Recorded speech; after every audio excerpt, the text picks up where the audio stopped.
So next question 156.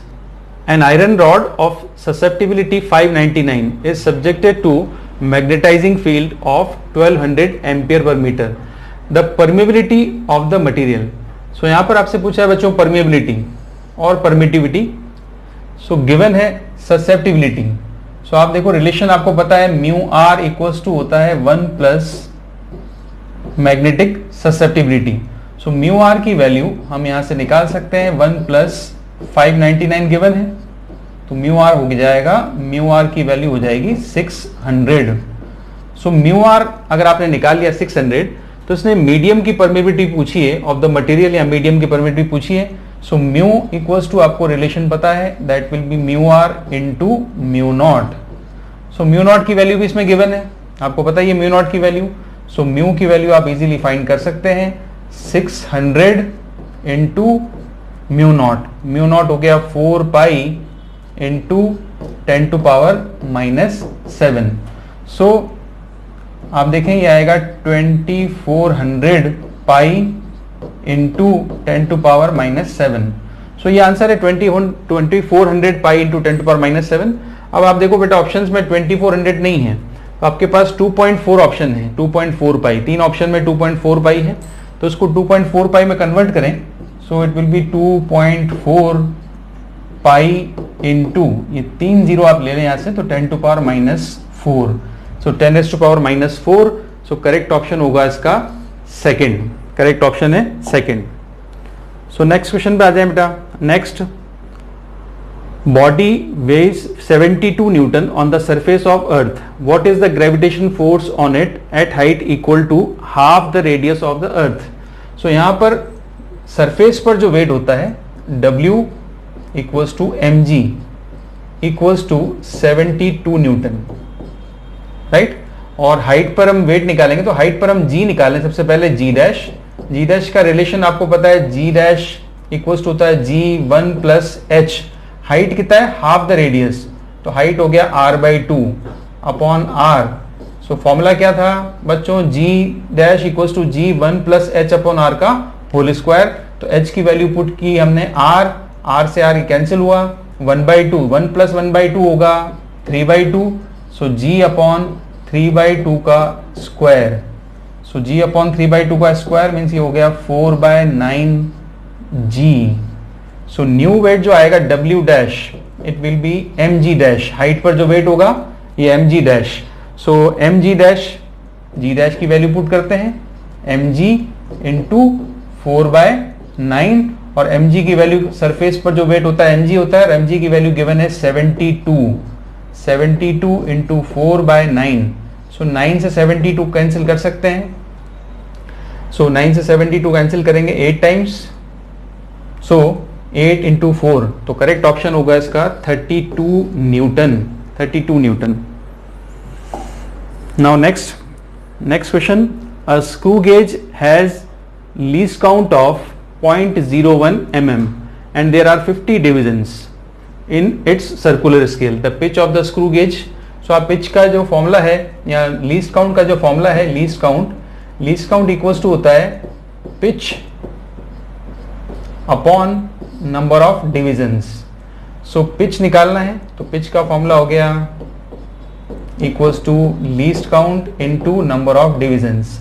सो least count कितना given है इसमें, लीस्ट काउंट गिवन है 0.01 mm, और नंबर ऑफ डिविजन्स कितने 50. सो आप 50 से मल्टीप्लाई करेंगे इसको, तो 50 से मल्टीप्लाई करेंगे आएगा 15.5 mm. सो 0.1 mm दिया हुआ है लीस्ट काउंट 0.1 mm. सो mm में ही आंसर आएगा 0.5 mm. तो करेक्ट ऑप्शन इसमें है आपके पास 0.5 mm. तो करेक्ट ऑप्शन होगा इसका फोर्थ. नेक्स्ट क्वेश्चन देखें बेटा 159. The quantity of heat required to raise the temperature of 2 solid copper spheres of radii ratio given है R1 R2 का रिलेशन गिवन है through 1K R in the ratio.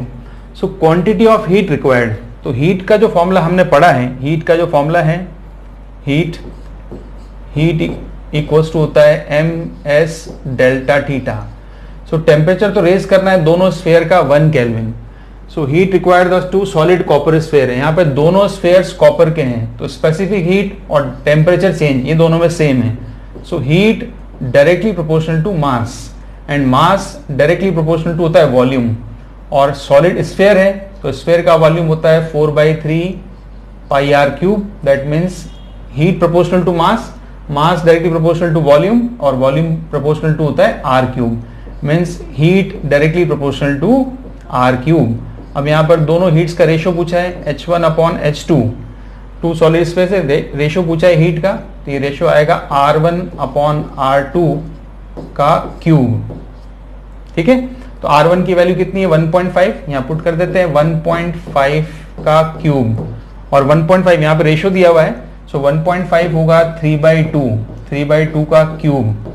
सो 3 का cube हो गया 27, 2 का cube हो गया 8, सो रेशो आएगा 27/8। तो इसका करेक्ट ऑप्शन होगा सेकंड।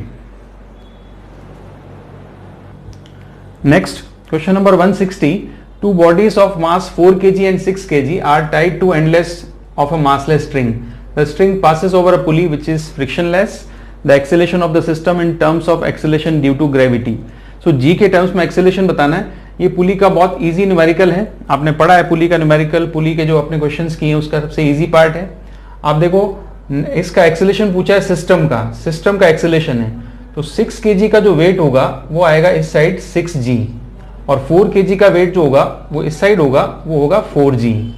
सो 6g उधर से पुल कर रहा है और 4g इधर से पुल कर रहा है, सो नेट फोर्स हम निकालेंगे, net force, so net force आएगा 6g minus 4g, so net force आ गया 2g।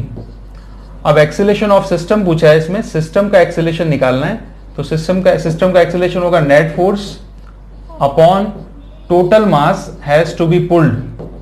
जो मास यहां पर पुल होगा इस फोर्स से, टोटल मास लिखना है जो भी पुल हो रहा है, सो पुल तो दोनों ही होंगे, तो टोटल मास यहां पर होगा, दोनों का मास ऐड कर दें, 6 + 4 10 kg।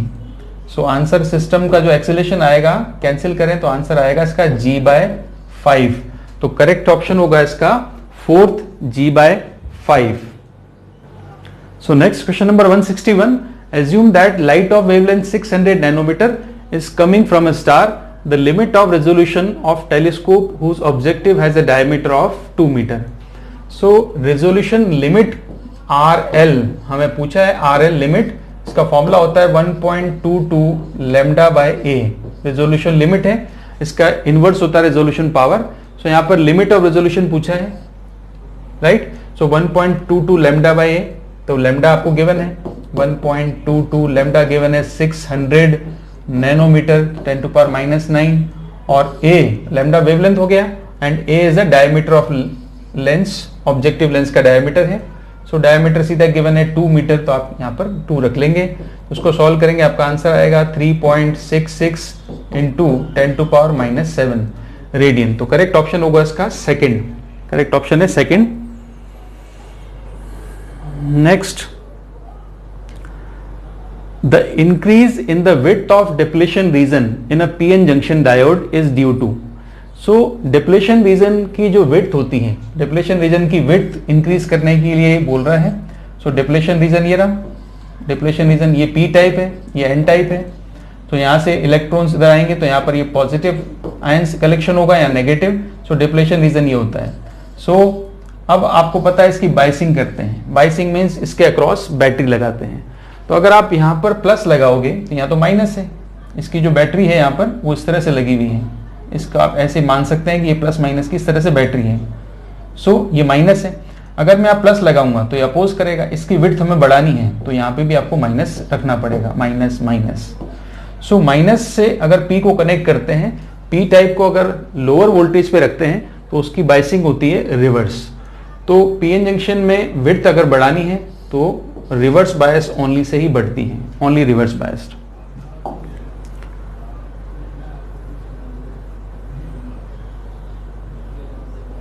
Next, light with an average flux of 20 watt per centimeter square falls on a non-reflecting surface at normal incidence having surface area 20 centimeter square.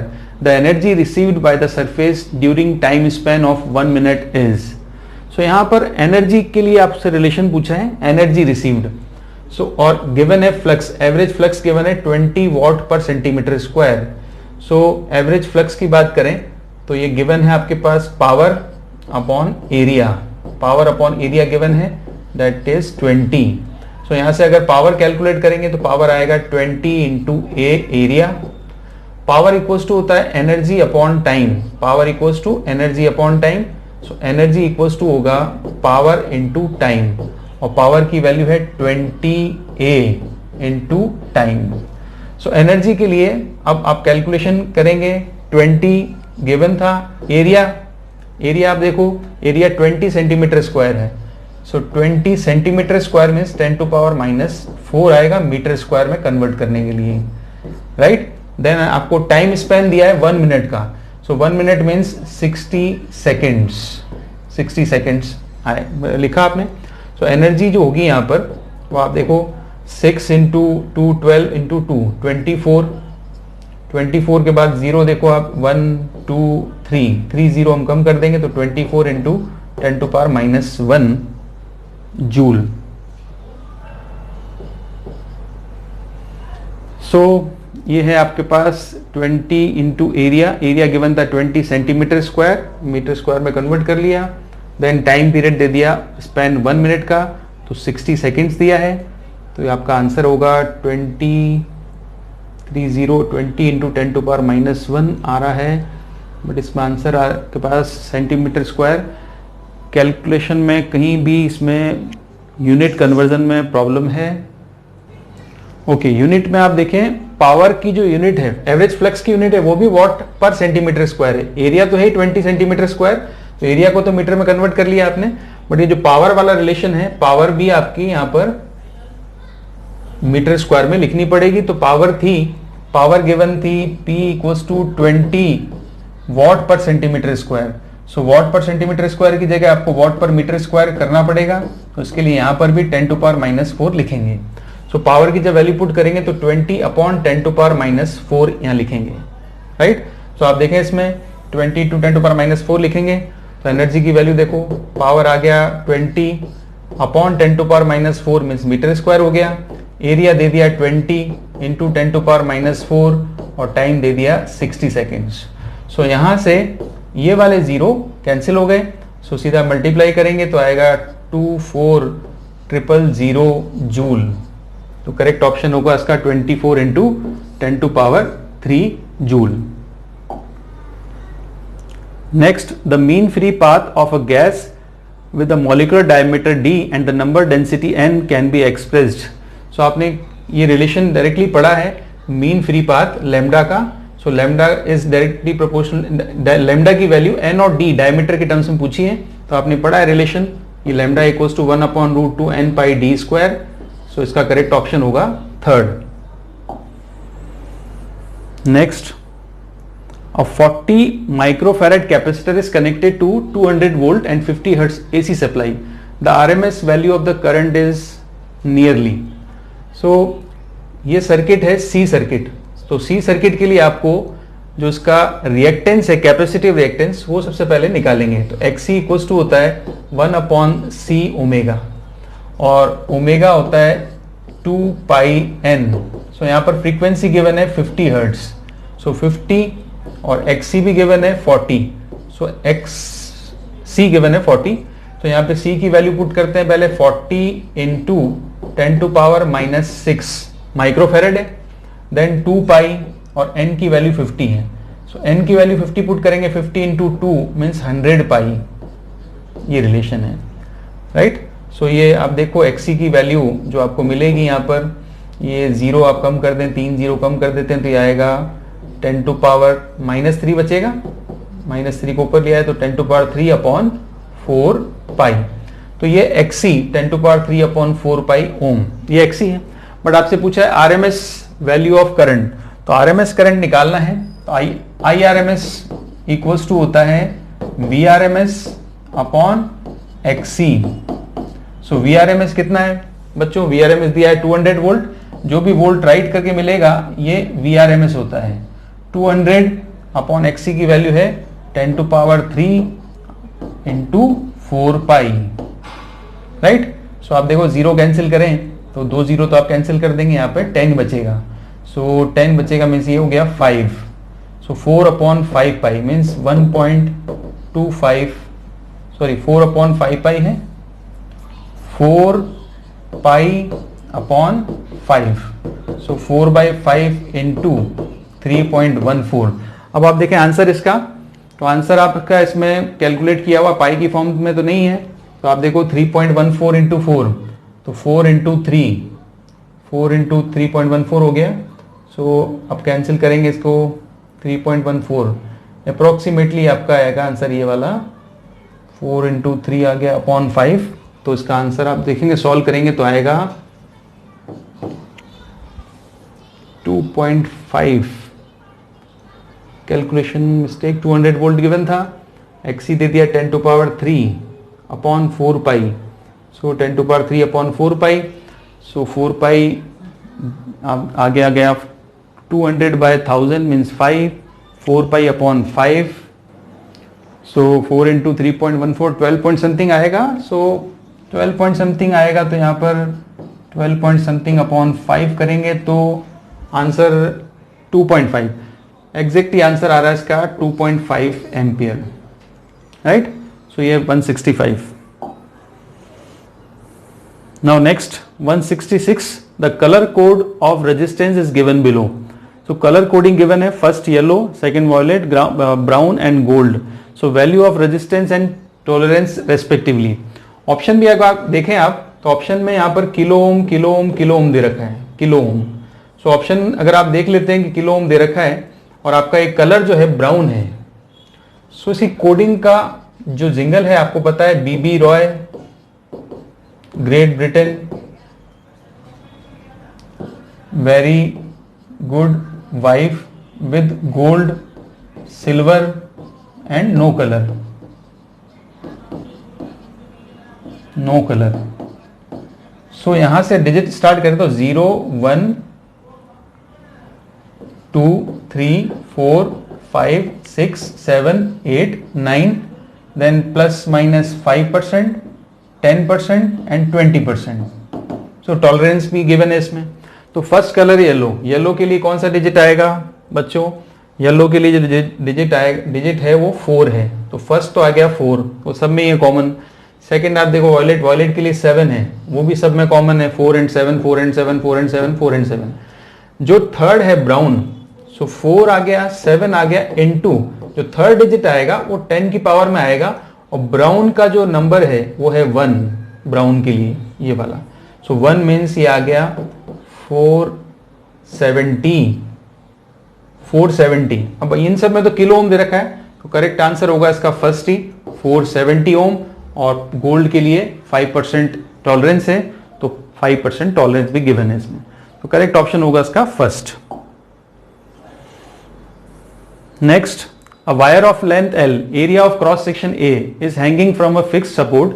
The length of wire changes to L1 when mass M is suspended from its free end. The expression for Young's modulus is, so length of the wire changes to L1. So initial length है L और changes क्या हो गया L1. So change in length या increment in length होगा L1 minus L. Increment in length क्या होगा L1 minus L. Delta L की वैल्यू है।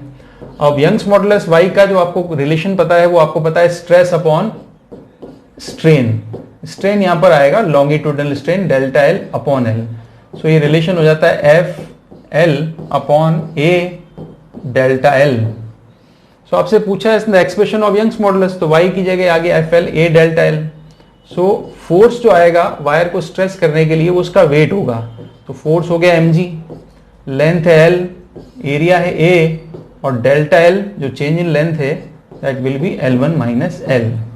सो एक्सप्रेशन ऑफ y ये गिवन है, इस तरह से कैलकुलेट कर सकते हैं। तो आप देखें इसमें ऑप्शन कौन सा करेक्ट है, ऑप्शन इसका फर्स्ट ऑप्शन करेक्ट है, फर्स्ट।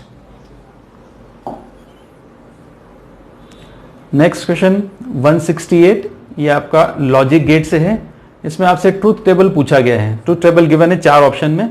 सो ट्रुथ टेबल आप देखें, इसमें गेट्स दिया हुआ है। फर्स्ट गेट दिया हुआ है नॉट। नॉट क्या करता है? नॉट इन्वर्स कर देगा। सो ये फर्स्ट आया ए बार, बी भी इन्वर्स कर देगा, ये आ गया बी बार। सो ए बार बी बार, ये कौन सा गेट है? नॉर। नॉर गेट क्या करेगा? पहले ऐड करेगा देन इन्वर्स कर देगा।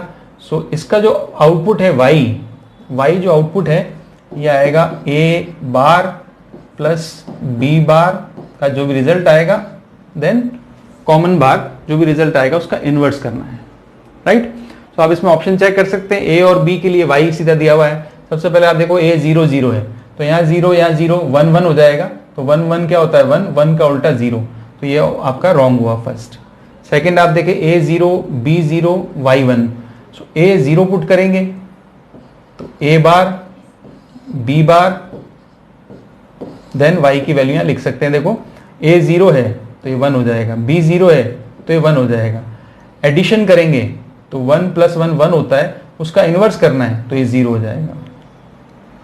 तो y का 0 है, y 0 आ रहा है, y का 0 आ गया। सेकेंड ऑप्शन चेक कर लेते हैं। a अगर 0 है तो ये a बार 1 होगा, b अगर 1 है तो ये 0 होगा। एडिशन में 1 आएगा, 1 का इन्वर्स क्या होगा? 1 का इन्वर्स 0 होगा। थर्ड ऑप्शन देखो 1 0, सेम आंसर रहेगा। 1 0 का भी 1 0, तो इसका इन्वर्ट हो जाएगा। 1 होगा तो यहाँ 0 होगा, 0 है तो यहाँ 1 होगा। ऐड करेंगे 1 आएगा, 1 का इन्वर्ट 0 हो जाएगा। लास्ट देखो 1 1, 1 और 1 इसका इन्वर्स करें 0 0 आएगा, और ऐड करेंगे 0 आएगा, 0 का इन्वर्ट करेंगे तो 1 आएगा। सो आप देखो इसका करेक्ट ऑप्शन होगा, जो ट्रुथ टेबल है, करेक्ट टेबल है इसकी second.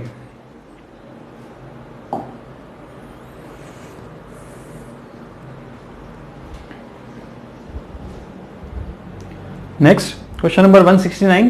A series LCR circuit is connected to an AC voltage source. When L is removed from the circuit, the phase difference between current and voltage is pi/3. If instead C is removed from the circuit, the phase difference is again pi/3 between current and voltage. So power factor of the circuit is. So बच्चों यहाँ पर power factor पूछा है। Power factor होता है cos phi, उसके लिए condition given है। LCR सर्किट में से अगर आप L को रिमूव कर दोगे तो tan phi गिवन है कि phi की वैल्यू pi/3 है। सो tan phi की वैल्यू होती है, अगर आप L को रिमूव करोगे तो XC/R, और अगर आप C को रिमूव करोगे तो XL/R। सो R से R कैंसिल करें, दैट मीन्स XC = XL हो गया। सो XC = XL है, मीन्स ये रेजोनेंस आपका सर्किट जो होगा ये रेजोनेंस LCR सर्किट है। सो रेजोनेंट LCR सर्किट है, रेजोनेंस हो रहा है, तो रेजोनेंस की कंडीशन में आपको पता है जो फाई होता है, रेजोनेंस की कंडीशन में जो फाई होता है वो जो फाई फेज डिफरेंस होता है वो होता है 0 डिग्री। और आपको यहाँ पर cos phi पूछा है पावर फैक्टर, तो cos phi means cos 0 degree, और cos 0 डिग्री की वैल्यू होती है 1। सो इसका करेक्ट ऑप्शन होगा fourth. Next, the dimensions of stress are. So dimensions पूछा है स्ट्रेस का, तो स्ट्रेस का डायमेंशंस इजीली निकाल सकते हैं हम। डायमेंशन के लिए आपको पता है, ये स्ट्रेस का फॉर्मूला लिखोगे सबसे पहले। स्ट्रेस का फॉर्मूला होता है force upon area, right. So force upon area, force का डायमेंशन फॉर्मूला लिख लोगे m1 L1 T-2, और एरिया का डायमेंशन फॉर्मूला होता है L2। सो डायमेंशन इजीली निकाल सकते हैं, बहुत इजी क्वेश्चन था। L-1 T-2, so m1 L-1 and T-2, तो करेक्ट ऑप्शन होगा इसका फर्स्ट ही है। Next, a cylinder contains hydrogen gas at pressure of 249 kilopascal and the temperature 27 degree centigrade. If the its density is, तो आपसे density पूछा है, pressure और temperature given है, हाइड्रोजन गैस है, हाइड्रोजन के लिए गैस का जो हाइड्रोजन गिवन है, और आर गैस कांस्टेंट गिवन है।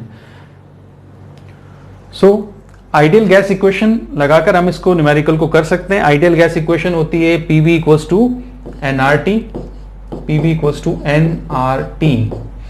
सो यहां से इस रिलेशन को अगर हम कन्वर्ट करें तो ये भी आपने रिलेशन पढ़ा है, P/ρ = RT upon molecular weight. इसको इसी रिलेशन को इसमें कन्वर्ट कर सकते हैं। वॉल्यूम की जगह मास अपॉन डेंसिटी रख लेंगे और नंबर ऑफ मोल्स निकाल सकते हैं। तो ये रिलेशन बना सकते हैं। तो रो जो डेंसिटी का फॉर्मूला है रो का, वो हो जाएगा pressure molecular weight upon R into T. So pressure given है, यहाँ पर प्रेशर गिवन है 249 किलो पास्कल, तो 10 to power 3। Then molecular weight given है, तो मॉलिक्यूलर वेट आ गया 2, हाइड्रोजन का molecular weight 2, but gram mole में किलोग्राम में आपको लिखना पड़ेगा, so 10 to power -3 divide by R भी गिवन है जूल पर मोल केल्विन, तो 8.3, और टेम्परेचर गिवन है 27 डिग्री सेंटीग्रेड, बट आपको पता है गैस इक्वेशन में टेम्परेचर केल्विन में रखा जाता है, तो ये 300, राइट।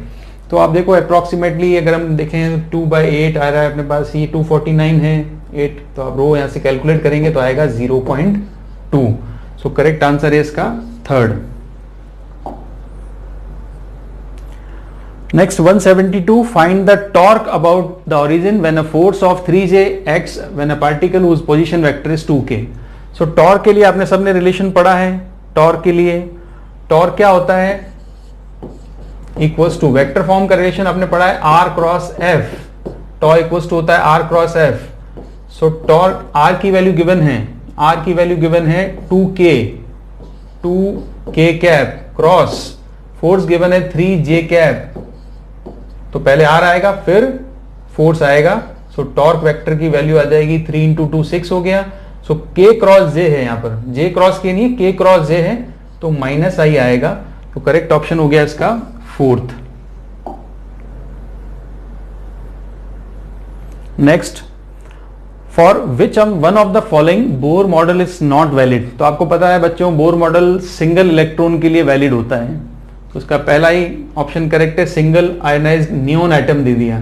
तो यही है जिसमें एक सिंगल इलेक्ट्रॉन नहीं होगा। हाइड्रोजन एटम में सिंगल इलेक्ट्रॉन है, सिंगली आयनाइज्ड हीलियम एटम, तो हीलियम में भी अगर सिंगल आयनाइज होगा तो एक इलेक्ट्रॉन का कैटेगरी में आएगा, ड्यूट्रॉन भी एक इलेक्ट्रॉन की कैटेगरी में आएगा। सो इन सब पे वैलिड है, और बस इस पे वैलिड नहीं है, single ionised neon atom. Now next question number 173, for which one of the following Bohr model is, तो सेम है। नेक्स्ट आ जाओ 174, when a uranium isotope is bombard with a neutron it generates. So reaction आपने पढ़ी है uranium की reaction 235 and 92 plus एक neutron strike करेगा, तो यहां पर आप देखो टोटल 235 प्लस 1 236 होता है। तो यहां पर एक प्रोडक्ट उसने गिवन है 89 और 36 का, दूसरा प्रोडक्ट आपसे पूछा है, साथ में 3 न्यूट्रॉन्स भी हैं, तो ये 3 न्यूट्रॉन्स भी अपन ले लेते हैं यहां पर।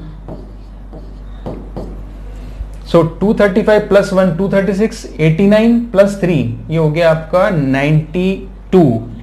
अब 236 मास नंबर टोटल क्या हो गया 236, 89 प्लस 3 92, तो आप 92 माइनस कर लें तो आएगा 144। तो 144 के साथ करेक्ट ऑप्शन है आपका सेकंड। वैसे भी आपने रिएक्शन में पढ़ा है क्रिप्टन और बेरियम बनता है यूरेनियम के, आप यूरेनियम जब टूटता है तो। चलें आगे नेक्स्ट 175। अब ये एक सिंपल सा आप देखो सिग्निफिकेंट फिगर्स में एक सिंपल सा रूल था, उस पर बेस्ड है। Taking into account of significant figures what is the value of 9.99 metre 2.099। तो माइनस करना है, तो 9.99 में से आपको माइनस करना है 0.0099, ये आपको माइनस करना है। तो उसका जो रिजल्ट आता है वो आता है 9.9801, करेक्ट। बट रूल क्या है बच्चों, रूल क्या होता है, अगर आप सब्ट्रैक्शन कर रहे हो इस डिजिट का इससे सब्ट्रैक्शन कर रहे हो, फर्स्ट डिजिट आपका ये है, फर्स्ट नंबर ये है और सेकंड ये है, तो आप दोनों को चेक करो कि डेसिमल के बाद लेस डिजिट्स किस में हैं। तो आपको दिख रहा है डेसिमल के बाद 2 डिजिट हैं, इसमें डेसिमल के बाद 4 डिजिट्स हैं, तो डेसिमल के बाद 2 डिजिट्स हैं, तो आपके आंसर में भी डेसिमल के बाद 2 ही डिजिट होने चाहिए। कंपेयर करें दोनों का, दोनों में से जो कम होगा ना, रूल क्या है, इसमें डेसिमल के बाद 4 है, इसमें डेसिमल के बाद 2 डिजिट हैं, तो डेसिमल के बाद जिसमें डिजिट कम होंगे उतने डिजिट्स में आपको कम वाले डिजिट्स में आंसर देना है। इसमें 4 है, इसमें डेसिमल के बाद 2 डिजिट है, तो आपके आंसर में तो 4 आएंगे, बट आपको आंसर में कितने में देना है, इसके अकॉर्डिंग आंसर देना है आपको, जिसमें डेसिमल के बाद कम डिजिट है। तो इसमें कम है तो इसी के अकॉर्डिंग आंसर आएगा। तो तो आपके जो लास्ट के 2 डिजिट हैं आप नहीं लिखोगे, तो करेक्ट ऑप्शन होगा इसका थर्ड 9.98।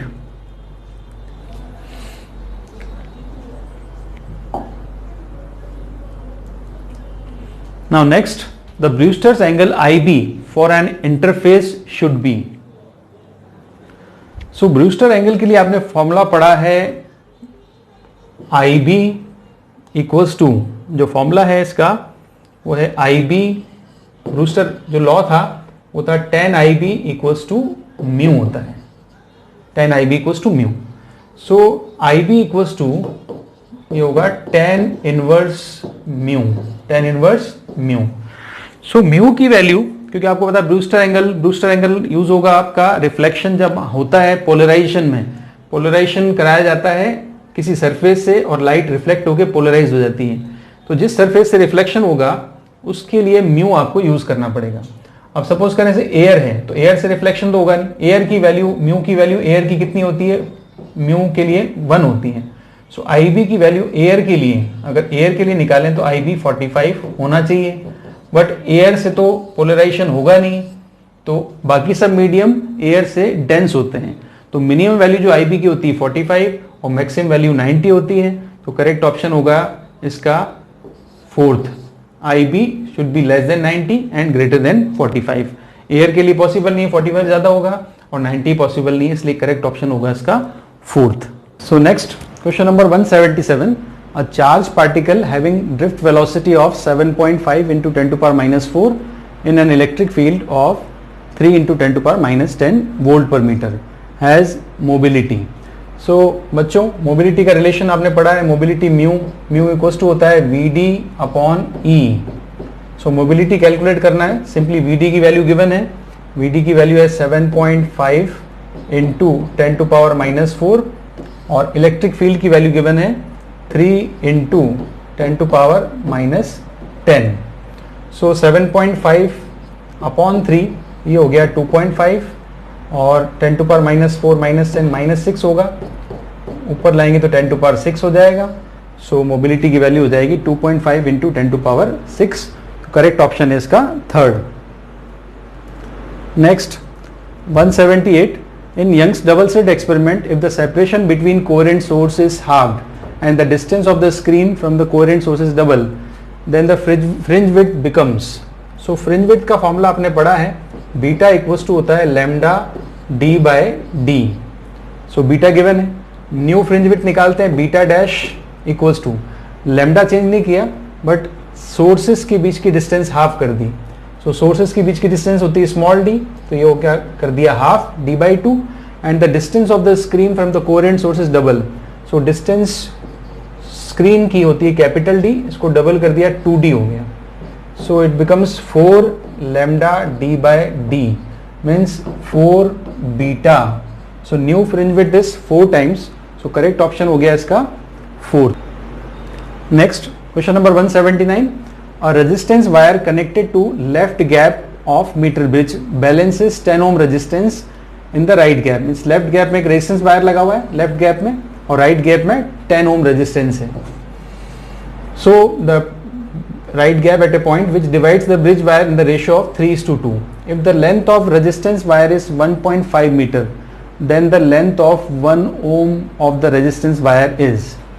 सो बच्चों सबसे पहले तो मीटर ब्रिज का जो लेफ्ट गैप है, लेफ्ट गैप में रेजिस्टेंस R है और राइट गैप में 10 ओम का रेजिस्टेंस है। ये जो वायर को डिवाइड करता है, लेंथ को जो वायर टोटल मीटर ब्रिज का वायर है 3:2 में डिवाइड करता है। सो हम लिखेंगे ratio R upon 3 equals to 10 upon 2। So R becomes 15 ohm, इसका मतलब जो वायर का रेजिस्टेंस है वो 15 ओम है, राइट। अभी जो 15 ओम रेजिस्टेंस है इसकी लेंथ गिवन है 1.5 मीटर, तो 1 ओम रेजिस्टेंस के लिए लेंथ कितनी होगी आपसे पूछा है। सो R आपको पता है R directly proportional to L होता है, right. So R directly proportional to L है, R upon R dash equals to L upon L dash. So R given है 15, R डैश गिवन है 1 ओम, L गिवन है 1.5 और L डैश फाइंड करना है आपको। सो L डैश की वैल्यू हो जाएगी 1.5 अपॉन 15। सो 1.5 अपॉन 15 कैंसिल होगा तो आएगा 1 upon 10।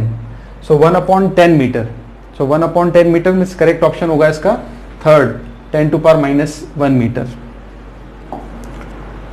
Next last question.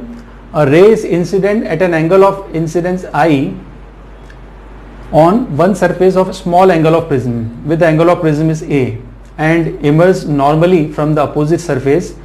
If the refractive index of the material of the prism is mu, then the angle of incidence is nearly equal to. So angle of incidence आपको निकालना है इसमें. angle of incidence, so आप देखो small angle का prism है, prism angle small है, prism angle दिया है इसने A, राइट. सो जो लाइट स्ट्राइक करेगी सेकंड सरफेस पे वो नॉर्मली स्ट्राइक करेगी, तो लाइट ये है नॉर्मल स्ट्राइक करेगी, ये इस तरह से नॉर्मली एग्जिट कर जाएगी और यहाँ पर आएगा एंगल ऑफ इंसिडेंस, ये नॉर्मल है. सो एंगल ऑफ इंसिडेंस होगा आई, एंगल ऑफ इंसिडेंस आई होगा फर्स्ट सरफेस के लिए और एंगल ऑफ रिफ्रैक्शन होगा आर फर्स्ट सरफेस के लिए. और यहाँ पर एंगल जो होगा वो 90 है, 90 डिग्री पे स्ट्राइक करता है, तो R2 की वैल्यू होगी 0, क्योंकि बिकॉज एंगल ऑफ इंसिडेंस क्या हो जाएगा 0 इसका, तो R2 0 है. R1 A और I1 फर्स्ट सरफेस के लिए I1 R1 और सेकंड सरफेस के लिए R2 और I2 दोनों 0 होंगे, राइट. सो हमें रिलेशन पता है प्रिज्म एंगल का, प्रिज्म एंगल का रिलेशन A इक्वल्स टू होता है R1 प्लस R2.